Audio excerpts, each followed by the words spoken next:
Hi everyone, my name is Jack, and today we're going to take a look at another horrible case with you. The Vaughn family case. What happened on a deserted road? On June 14, 2007, on a highway near Bluff Road, police found a car parked on the side of the road with the breathless bodies of a 34-year-old woman named Kimberly Vaughn and her 3 children, 12-year-old Abigail, 11-year-old Cassandra, and 8-year-old Blake. All of them died from gunshot wounds fired at almost point-blank range.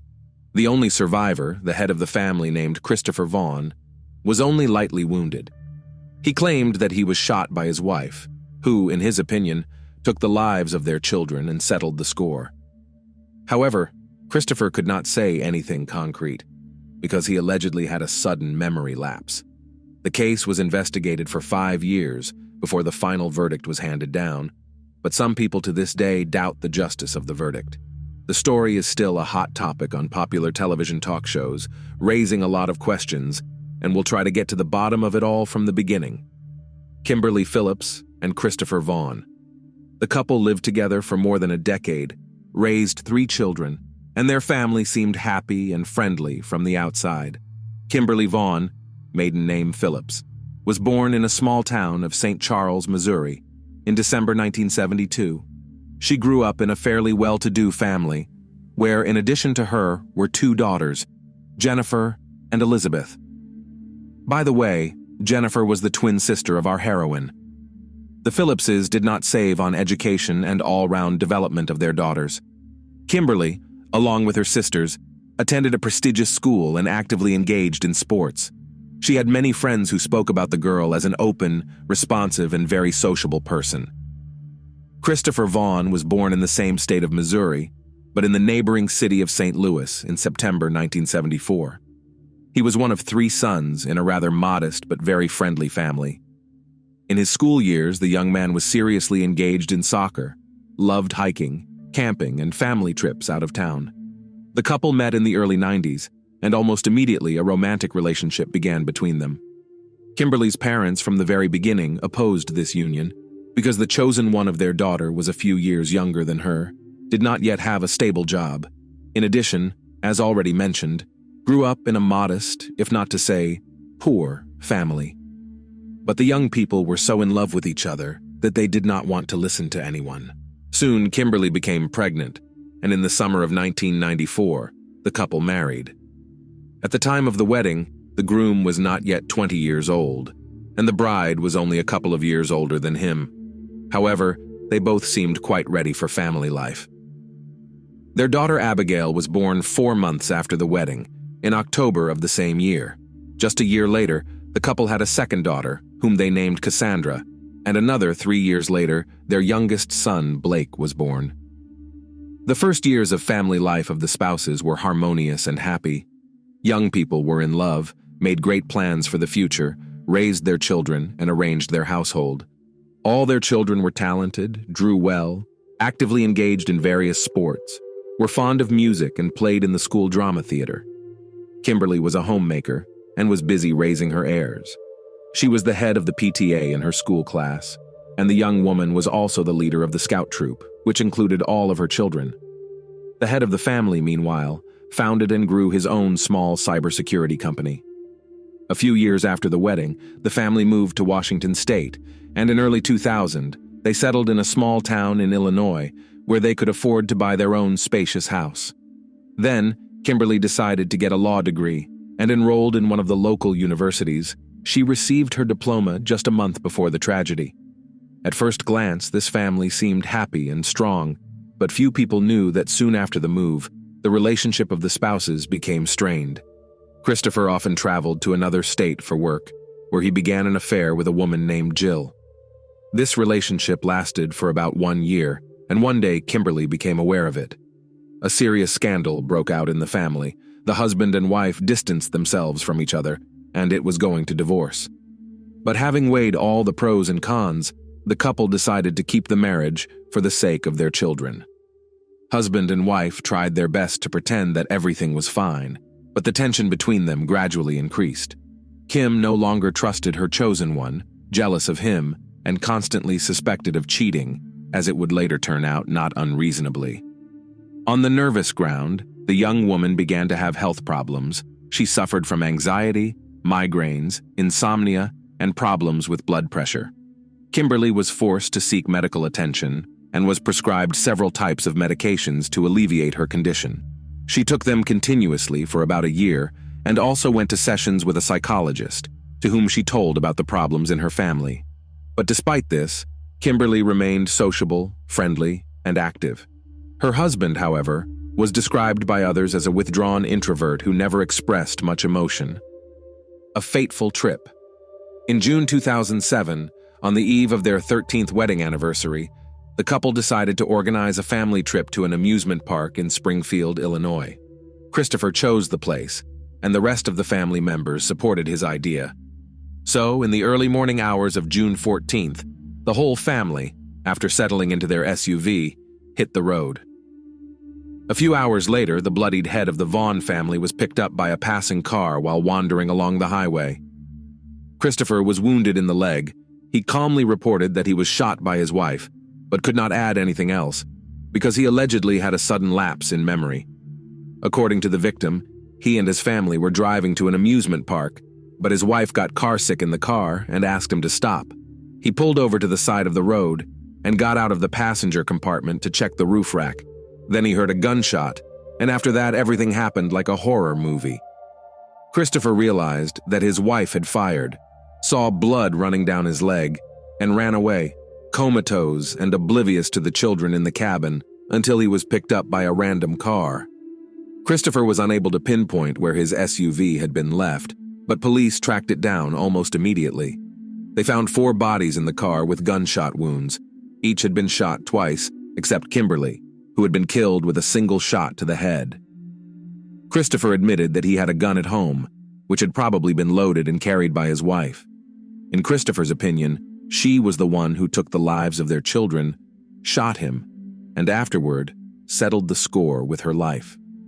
While telling this, he did not show much emotion, and even when the police showed him the pictures of the bodies of the dead family members during the interrogation at the station, Vaughn behaved surprisingly calm, which could not but arouse suspicion.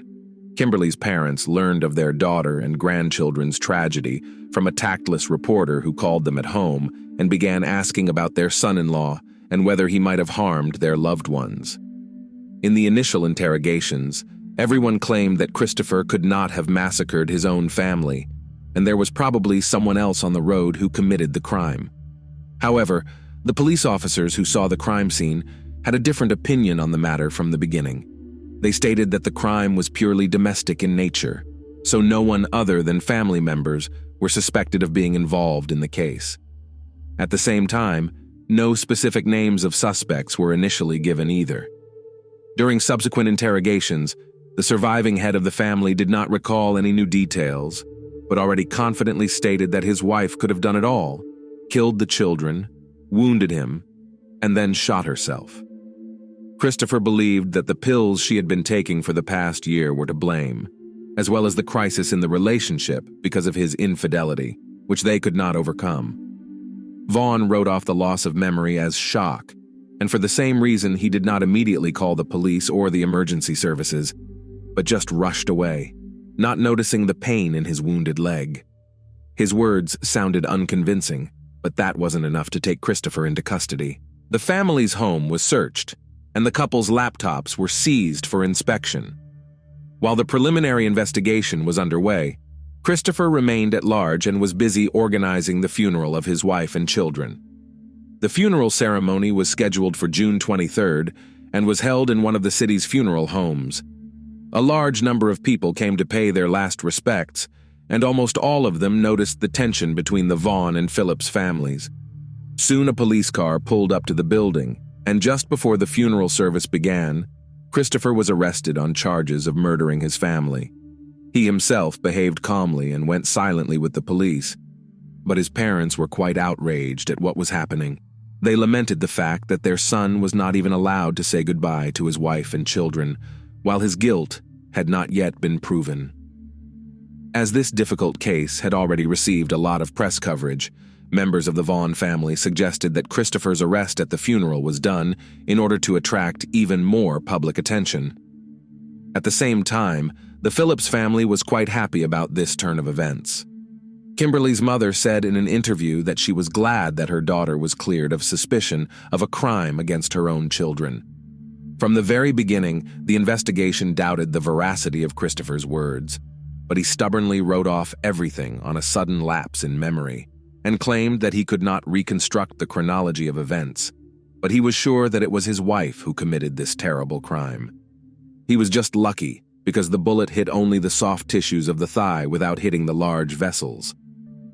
During the investigation, it was found that Christopher had an insurance policy of his wife, under which he, in the event of her death, could receive a payment of $1 million. And the more the police deepened in this case, the more convinced that the husband is the main culprit in this terrible tragedy. The investigation itself lasted more than 5 years, and all this time Christopher remained in custody, despite his constant attempts to prove his innocence. A number of serious charges were brought against him, and in case they were proved, Vaughn faced the death penalty. Therefore, under state law, he was provided with attorneys, who were paid from a special fund that provided protection for people facing capital punishment. Christopher's defense attorneys were thorough and tried to shift the blame for what happened to his late wife. They gathered evidence that Kimberly suffered from a number of mental disorders, which she developed against the background of the crisis in the marriage, associated with the infidelity of her husband and the resulting health problems, and the drugs she was taking allegedly made her condition worse rather than better. Lawyers almost succeeded in proving that it was the wife who took a loaded gun from home on a family trip, massacred the children, wounded her husband, and then shot herself in the head. The evidence and materials provided seemed to support this version. The case was left to be solved. But at this time, the state passed reforms that abolished the death penalty, and therefore Chris lost his lawyers, whose work was paid for by the foundation. They asked for $250,000 to complete the case, but Vaughn did not have that kind of money. Christopher was appointed a public defender who had to deal with the case from the beginning and to build a new line of defense. This time, attempts to exonerate the defendant looked far less credible. The defendant's personal laptop, which was seized during a search of his home, revealed a rather curious and lengthy correspondence with a Canadian resident named Steve Weilat. The two had met on a social networking site about 10 months before the tragedy and began corresponding almost daily. Christopher complained to his new friend that he was deeply unhappy in his marriage, and family life had long bored him. The men discussed the charms of life in the wilderness, away from civilization, talking about hiking in the wilderness, camping and survival skills in the forests, deserts, and mountains. At one point, Vaughn began to persuade his new acquaintance to help him fake his own death so that he could escape from his family. However, Steve did not like this idea, and he refused to participate in it. Then Chris said that he would still leave his family, work, city life, and run away to the Canadian province, where no one can find him. About a month before the tragedy, the accused began to write about a certain Maya, a girl whom he planned to take with him and with whom he was allegedly in love. The police easily managed to find and bring Maya as a witness. She turned out to be a dancer at a local strip club, which Christopher regularly visited. They dated for several months, and all this time, Christopher complained about his unhappy family life. At one point, he offered her to run away together, but this plan seemed to Maya a foolish venture, and she refused. It also turned out that Vaughn had an affair with another young dancer, to whom he lied that he was single and had no children. Wanting to impress the girl, he spent a large sum of money on her in a short period of time, and also offered to go to another country with him. The two girls and the pen pal were called as witnesses at the trial. Their testimony showed that the defendant did not seek to save his marriage at all, but was going to run away, taking one of his mistresses with him. The trial of Christopher Vaughn began in the fall of 2012 and was widely covered by the media. Evidence was presented that he had purchased a gun shortly before the tragedy and had visited shooting ranges several times, where he practiced using the weapon. Notably, the last time he shot at targets was the evening before that very family trip. Experts also found that the shot in Christopher's thigh was made almost at point-blank range. while he himself claimed that his wife shot him when he got out of the car, while Kimberly remained inside the car. In addition, the bullet holes on Christopher's jacket raised many questions. According to the prosecutors, such a trace could have been left by a single bullet if the gun was fired while wrapped in his jacket. But this assumption could not be proven. But one of the most important pieces of evidence was Kimberly's bloodstains on her husband's clothes. If Christopher, as he claimed, left the car while his family was still alive, how did the blood of his wife, who he said had shot herself already after he ran for help, get on his clothes and shoes? In addition, Kimberly's own blood was not on the murder weapon or on her hands, which would be impossible if she had actually shot herself in the head with the gun to her chin. But there was a drop of her husband's blood on the thumb of her hand. On top of that, there were several searches on Christopher's work computer for detailed staging of the crime scene.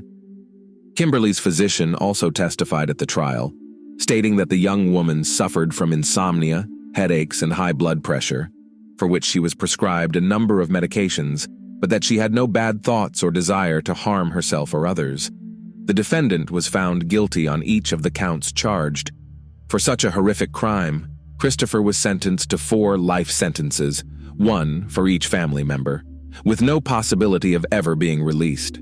Shortly after such a harsh sentence was handed down, Vaughn unexpectedly stated that he remembered in great detail the events of that day and had not lost his memory at all. According to him, shots rang out after he left the car, but he did not immediately realize what was happening. Then he saw the bodies of the children, and at that moment, his wife shot him in the leg. She shouted that it was all his fault, and then put a bullet in his head. The new testimony of the convict had no effect on the verdict, because it sounded more than ridiculous. However, Christopher's parents have been actively trying to justify their son in the eyes of the public. For several years, they regularly take part in all sorts of talk shows, give interviews and blogs in social networks, where they talk about how unhappy in marriage was their heir. They also systematically blame all the troubles on the Phillips family, whose members, according to them, from the very beginning, did not accept their son-in-law and did everything to turn his life into a nightmare. Several petitions for clemency have been filed by the Vaughn family to have Chris acquitted, or at least have his sentence commuted. Several such petitions were addressed to the governor of the state, but he, having familiarized himself with the case file, stated that he had no reason to doubt the fairness of the court's verdict.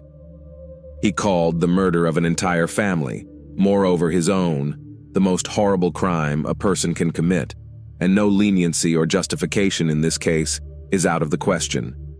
Thanks for watching, guys. Jack was with you. Subscribe to the channel, there are a lot of shocking stories ahead.